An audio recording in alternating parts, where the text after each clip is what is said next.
Пару слов о патофизиологии аутизма.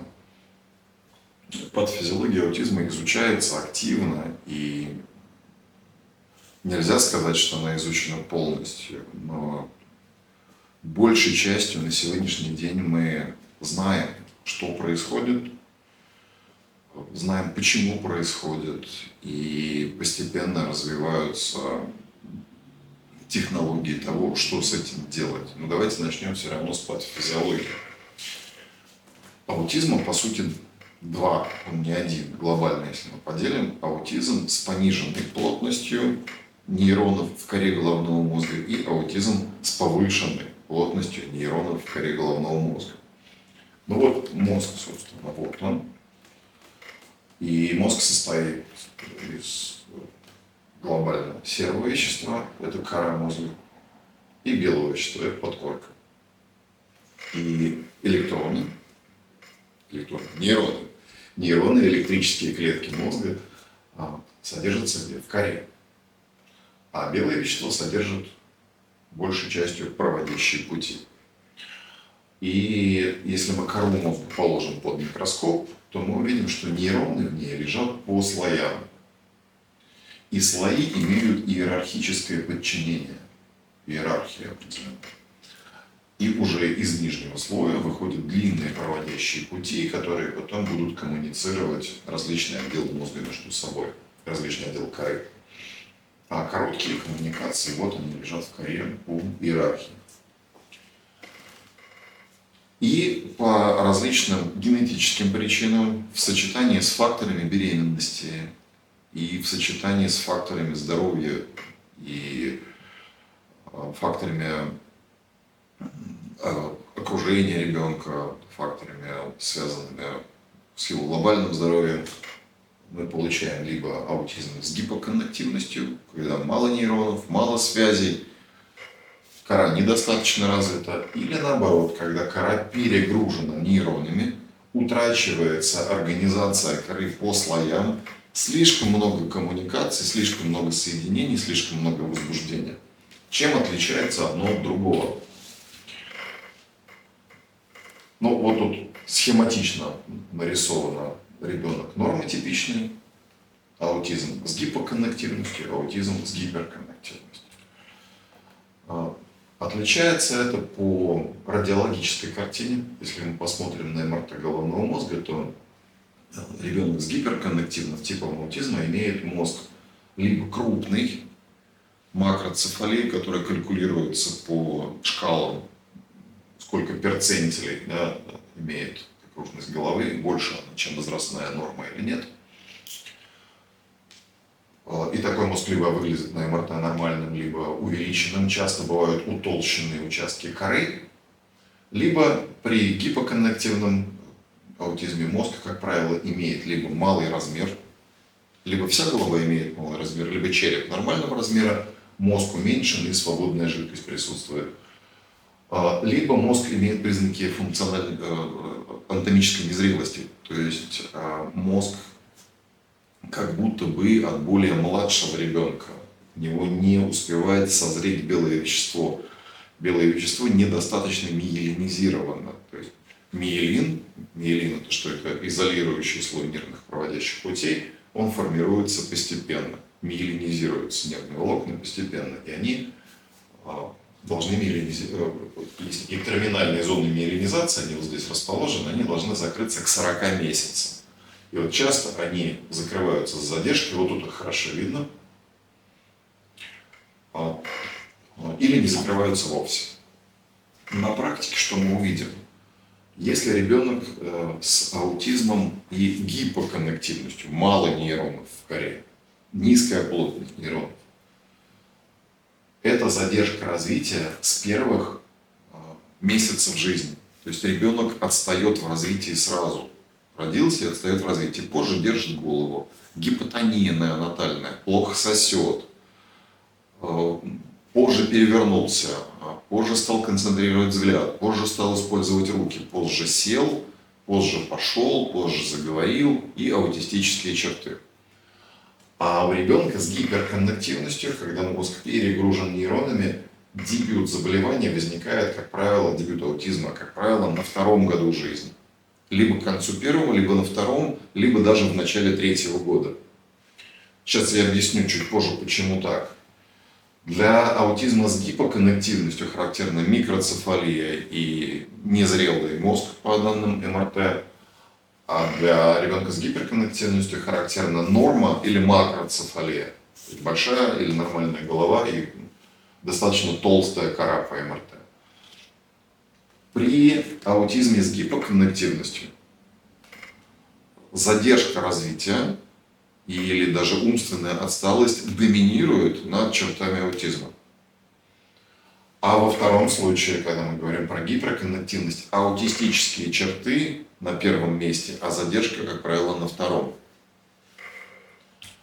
Почему так? Почему такая разница? Вот ребенок у нас есть гиперконнективный, с регулярной коннективностью нормотипичный ребенок и ребенок с гипоконнективностью, с низкой плотностью нейронов в коре.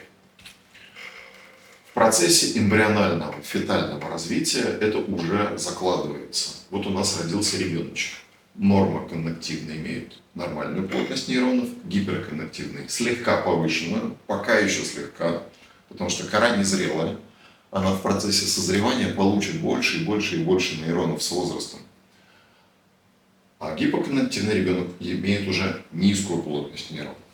И клинические манифестации, связанные с недостаточным количеством нейронов, мы видим сразу. У ребенка не хватает нейронов для нормального функционирования мозга и для нормального развития. А ребенок с гипер- и нормоконнективностью, они особо отличаться не будут. Но, может быть, гиперконнективный ребенок будет хуже спать, больше кричать, но развитие пойдет примерно одинаково.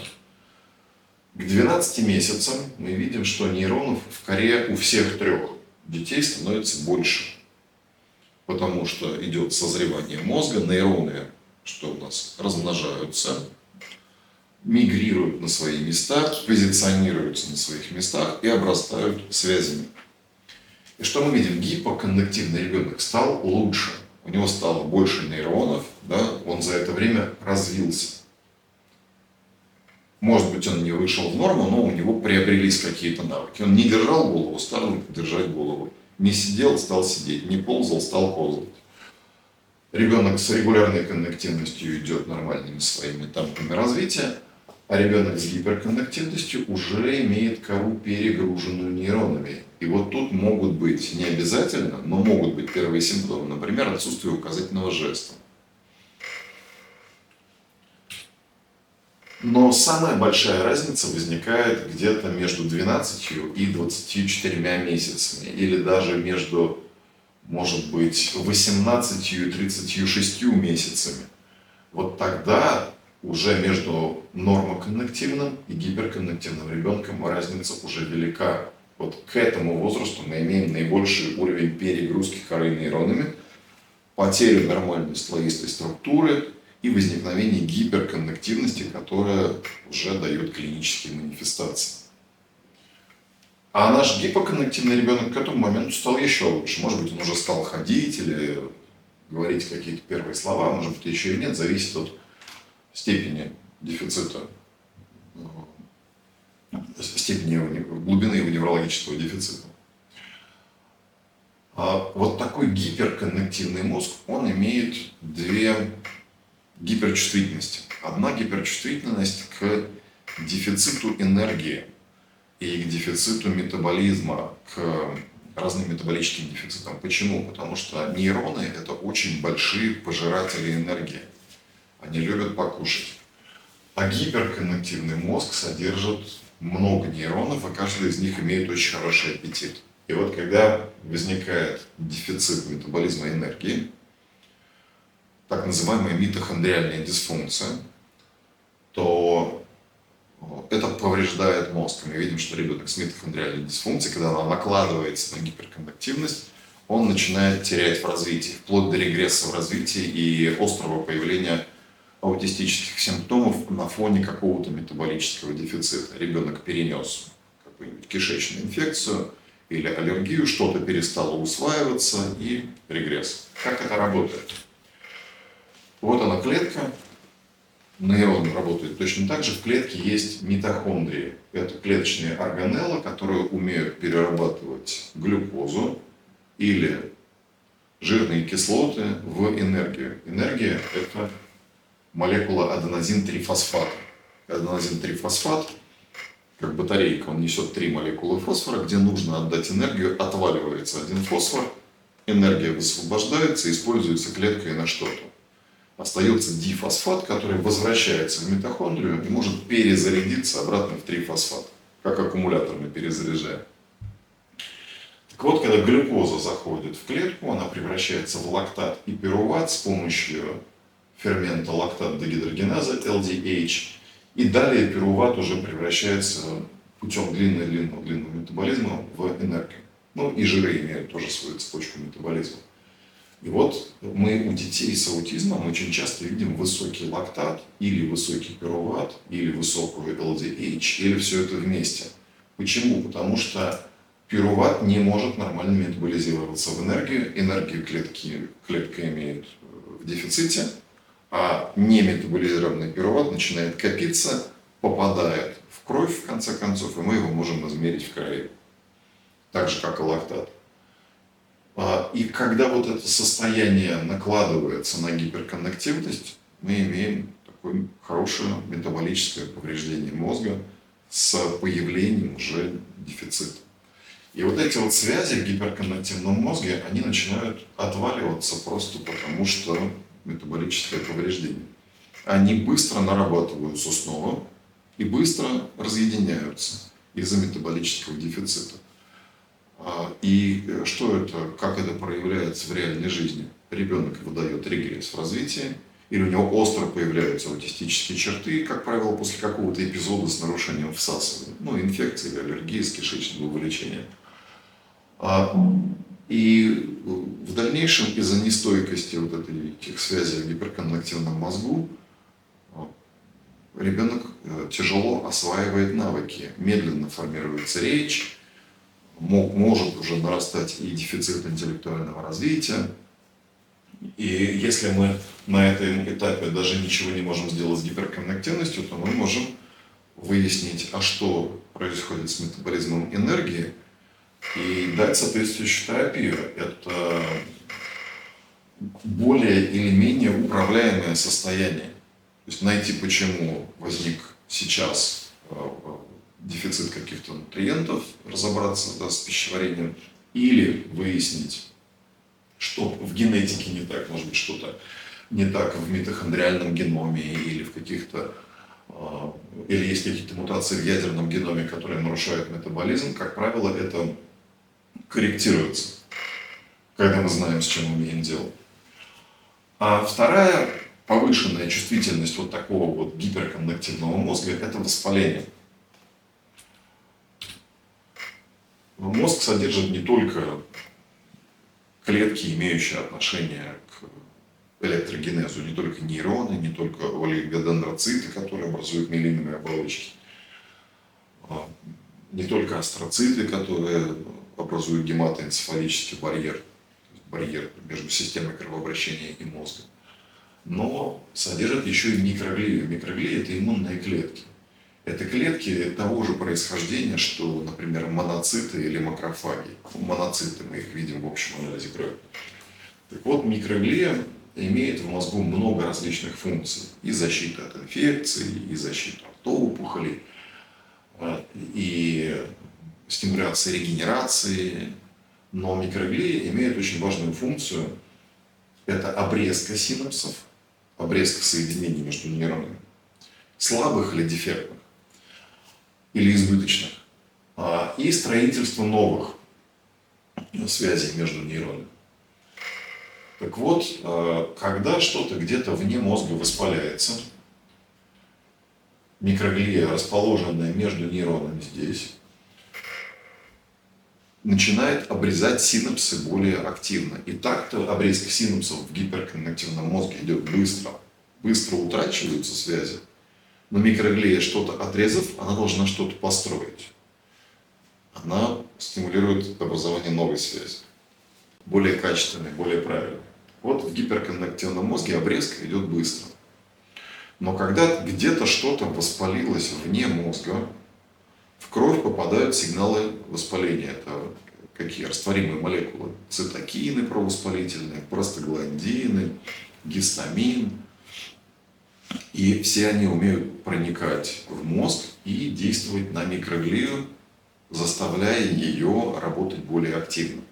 Мы с вами эти эффекты ощущаем, когда заболеваем гриппом. Вот мы с вами болеем гриппом или коронавирусной инфекцией. Первые часы горло еще не болит, насморка еще нет, кашля еще нет, температуры, может быть, даже еще нет или уже есть, но первое, что чувствуем, усталость, снижение аппетита, раздражительность, звуки раздражают, болевые пороги снизились, тело болит, кожа чувствительная, кости ломят.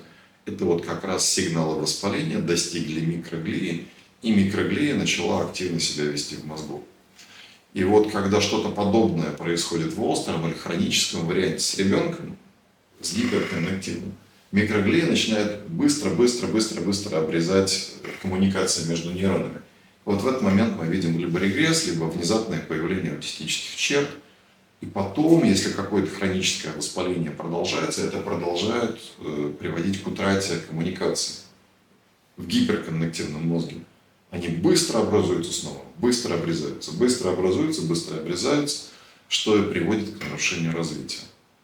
Наибольшая плотность нейронов в мозгу, где это гиппокамп, префронтальная кора, амигдала, миндалины мозга, не мозжечка, а мозга, и мозжечковая кора. И они страдают прежде всего.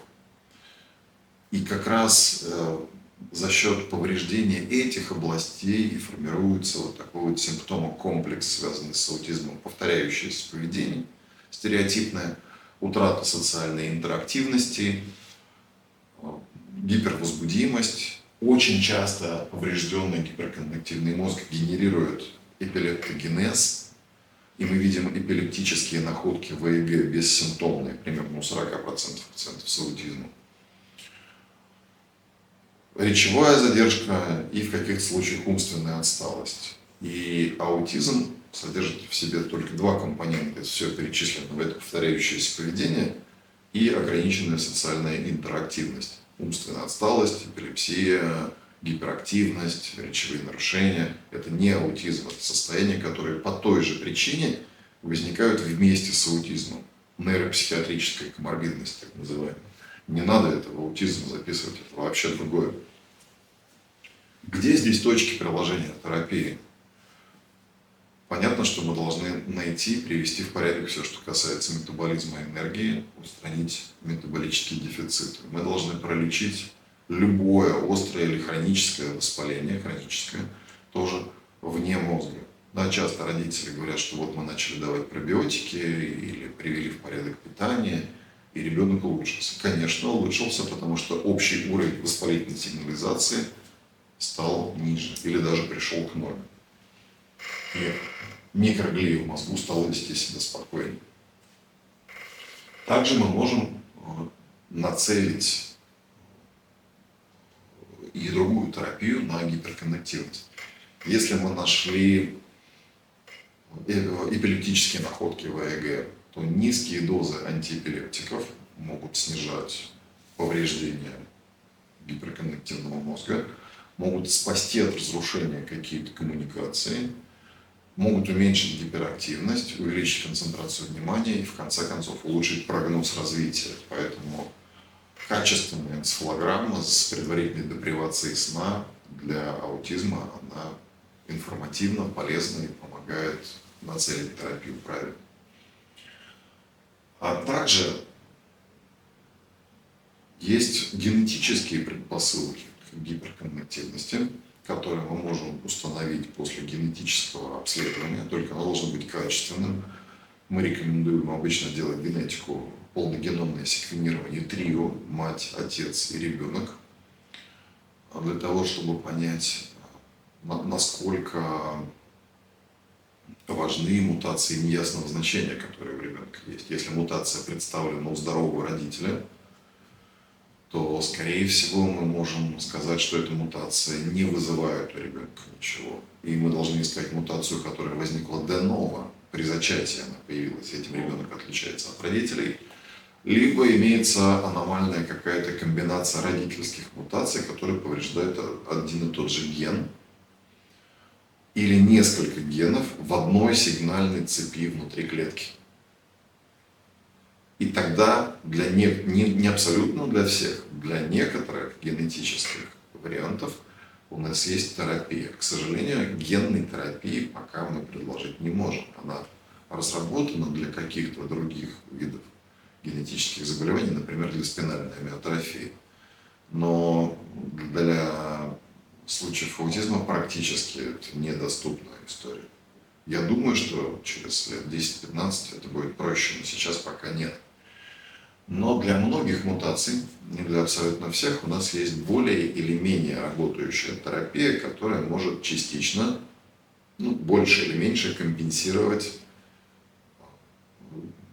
последствия мутации. Например, если мутация в какой-то субъединице ионных каналов внутри синапса, мы понимаем, что синапсы становятся гипервозбудимыми, в синапсы, в нейроны заходит много кальция или много натрия, которые несут электрический положительно заряженный потенциал, они создают электрическое возбуждение. У нас есть выбор препаратов, которые умеют управлять проницаемостью кальциевых или натриевых или калиевых каналов, и мы здесь получаем достаточно хороший результат в отношении и текущего состояния ребенка, и развития. Есть случаи, когда речь идет о дефектах дозирования генов. Вот, например, тут есть у нас такая схемка. ДНК, она в клетке не валяется как попало, как вы понимаете. ДНК витками расположена в белках хроматина. И эти белки могут вот так вот, как меха у гармошки, открыться. И тогда вот этот участок ДНК может давать генетическую информацию, он доступен для транскрипции. А может закрыться, как меха у гармошки сложиться. Например, один из механизмов вот этой эпигенетической регуляции, открытия-закрытия хроматина, связано с ацетилированием, когда здесь размещаются ацетильные группы на хвостах гистонов и не открывают ДНК для чтения, для транскрипции. Или метилирование, когда метильные радикалы дают сигнал на закрытие. И таким образом каждая клетка постоянно дозирует функцию генов, метилируя или ацетилируя гистоны. Часто мы видим дефекты, генетические дефекты переносчиков метильных или ацетильных групп. Соответственно, при передозировке генов, связанных с развитием центральной нервной системы, возникает, что гиперконнективность, когда перегружаются нейроны. А при дефектах эпигенетической регуляции с пониженной транскрипцией генов возникает как раз микроцефалия и аутизм с пониженной плотностью, с нейронов в коре, с гипоконнективностью. Отчасти этим тоже можно управлять. Например, известный антиэпилептический препарат вальпроевая кислота или депакин или эфтил здесь в Сербии. Он мощный ацетилятор гистонов. Например, эсаденазил-эльметионин, используемый как нейропротектор и гепатопротектор. Он мощный индуктор метилирования. Но это пара частных примеров для различных генетических находок. К сожалению, не для абсолютно всех. Можно таргетировать терапию, которая в большей или в меньшей степени будет помогать и текущему состоянию, и развитию ребенка. Благодарю за внимание. На сегодня это все.